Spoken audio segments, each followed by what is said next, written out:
Good blessed morning. I wanted to share something with you.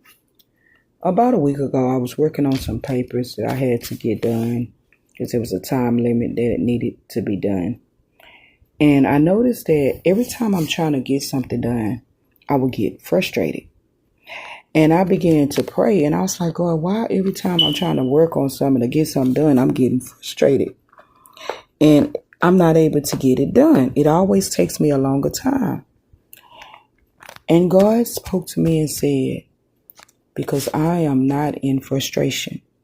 And I realized in that moment that I was in frustration. God is not the author of confusion. And being in confusion, it's not God's will. It's not God's plan. It's not God's purpose. It's not of Him. And God was showing me, and He also told me, when I'm frustrated, to walk out of the frustration and walk into His love and walk into His peace. And He's flowing in the peace. He's flowing in His love. He's not flowing in the frustration, because that's Satan's will. Satan comes to kill, steal, and destroy. God comes to give life and life more abundantly. And where does life and life more abundantly come from? God's peace, God's love, God's joy, God's strength, God's wisdom, God's discerning, God's healing, God's prosperity, God's peace. We have to walk in God's will.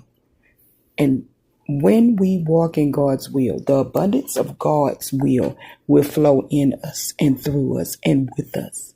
We have to trust God when we can't trace God or see God moving.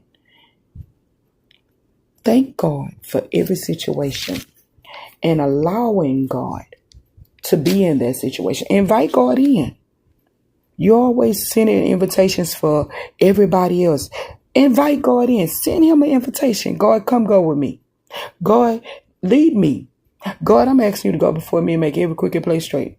God, can you go drive with me? God, may you sit at the restaurant with me? Invite God in every situation in your life. You invite everybody else. Invite God. And when you invite Him, ask God to prepare you the heart posture that you need to have in the presence of Him. Not just inviting God because He is God. Inviting God because you love Him. Invite God because you want to spend time with Him. Invite God because you love Him. Invite God because there is no one greater than Him. Don't put nobody before God, Jesus, and the Holy Spirit. And allow God to be to you who you cannot be for yourself.